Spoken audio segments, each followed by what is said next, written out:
We're back to the Neil Haley Show and also the Media Giant Effect. And I'm excited to welcome to the program my co-host, Dr. Ted Grellner. Dr. Ted, what's going on, man? How are you? Hi, Neil. Very well, thank you. And we have another exciting guest today. I'm excited because he played college basketball and became an author. So he took a little bit of a route. JD Slajchert. JD, thanks for stopping by. And JD, the story of kind of how, college basketball player turned author. Did you always think you wanted to be a writer growing up? Well, thank you so much for having me, Neil and Dr. Ted. It's such an honor to be here. But in short, absolutely not. I definitely did not think I was going to become a writer or an author. Basketball was sort of how I identified myself early on in my, my youth and my, early career. But yeah, it was definitely something that was unexpected even for me. All right, Ted, you can go ask some author questions because you always are the research guy.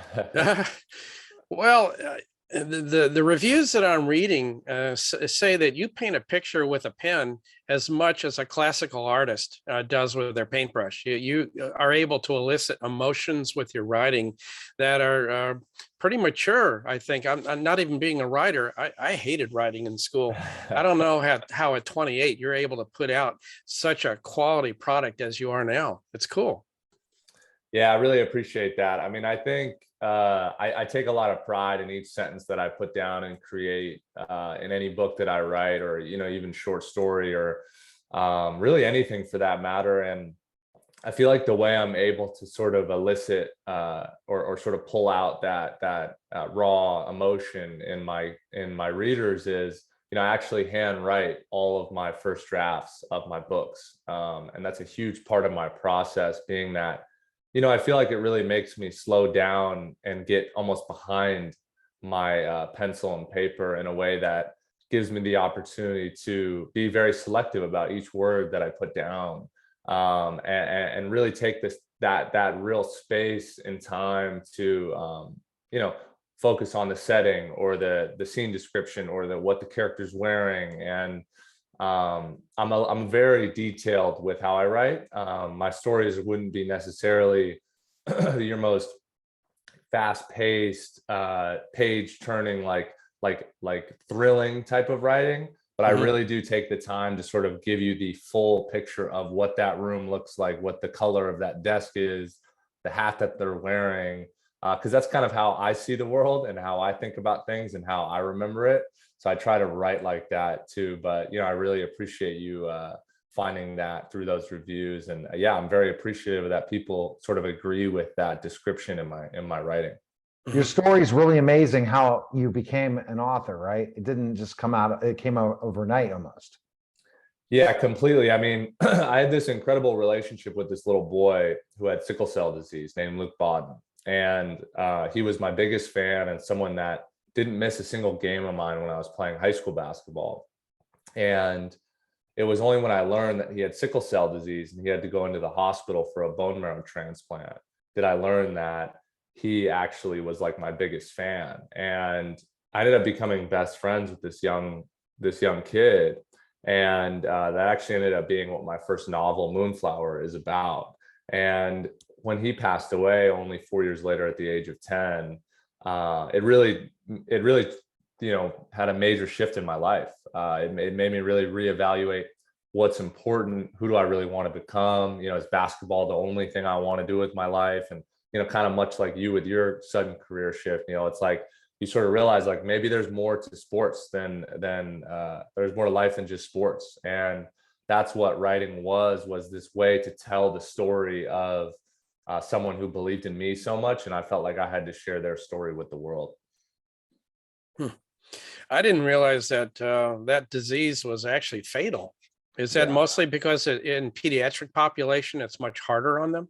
Well, it's a very complicated illness because sickle cell disease is a genetic illness that you're born with, and it's something that affects the shape of your blood.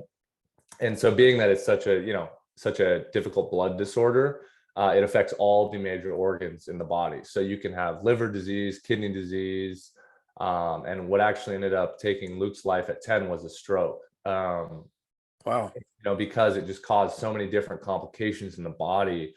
And yeah, it can be fatal if it is met with certain complications. And one of the other reasons Luke's illness became fatal was because he had a bone marrow transplant, and a bone marrow transplant is the only known cure for sickle cell disease, or was at the time. And when you do have that procedure, obviously it's such a massive procedure that there's so many complications that can come from that, beyond the transplant. And so that's actually what ended up being the thing that took Luke's life, was all of these complications that arose after the transplant. And that's not uncommon for, unfortunately, tons of kids that suffer from this disease. And sickle cell disease is a 95% African American disorder. So it is something that isn't as maybe well known amongst other populations. And so I do a lot of work with the Luke Strong Foundation as the director of relationship development for that nonprofit, to hopefully try and educate as many people as I can on that illness. And that was a big part of the reason why I wrote Moonflower as well. Is that what got you started on speaking? Because I understand that's a big part of your career. Yeah, I mean, I would say in short, yes, but I also actually was doing some speaking even just as an athlete. While I was still playing in college, they would send me off to do, charity events and fundraisers for the community, and I got to do plenty of that while I was playing as well. So that just kind of naturally bridged in a way. And I've been doing that ever since, and I love it. So tell us about your latest novel.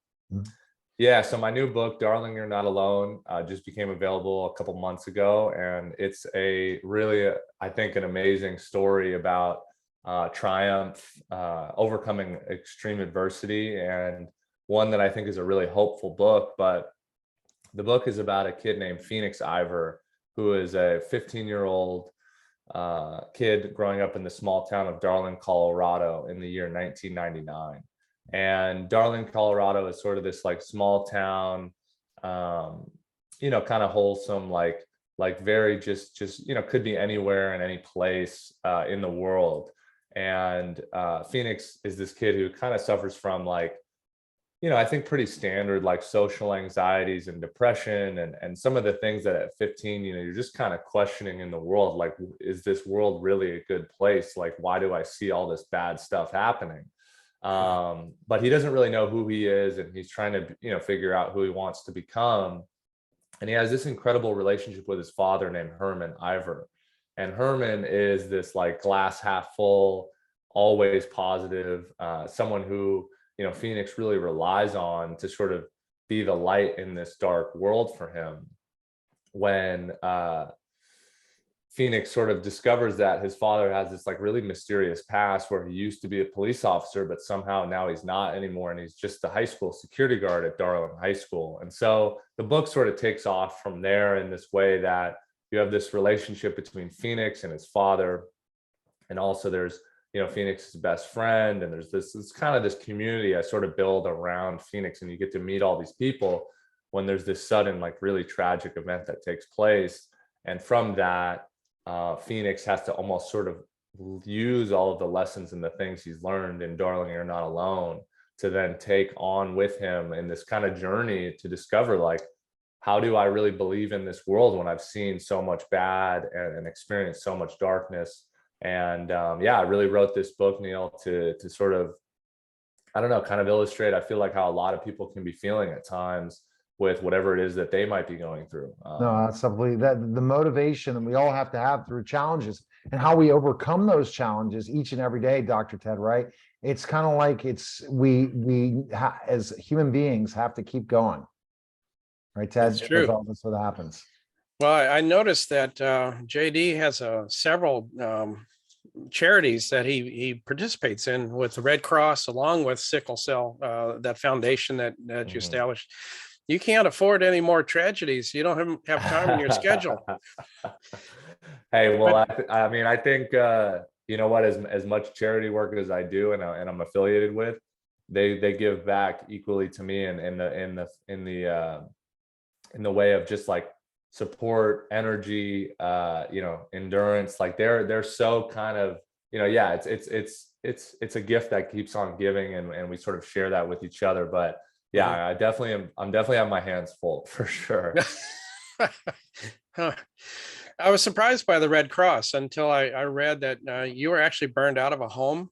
And that's what got you associated with what the Red Cross does for people who are in those tragedies. And it sounds like a really good cause. Yeah. So I began working with the Red Cross in 2019 after my family's home burned down in the Woolsey fire in Malibu.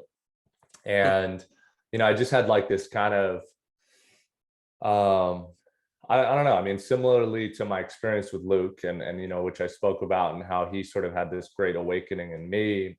Mhm. After our home burned down in the Woolsey fire, you kind of learn and see like there's so many other people that are so much worse off than you. And the best thing I felt like I could do when I felt so helpless after losing my home was like, well, why don't I try to give back to others that maybe have lost their homes too and don't have the resources that we do.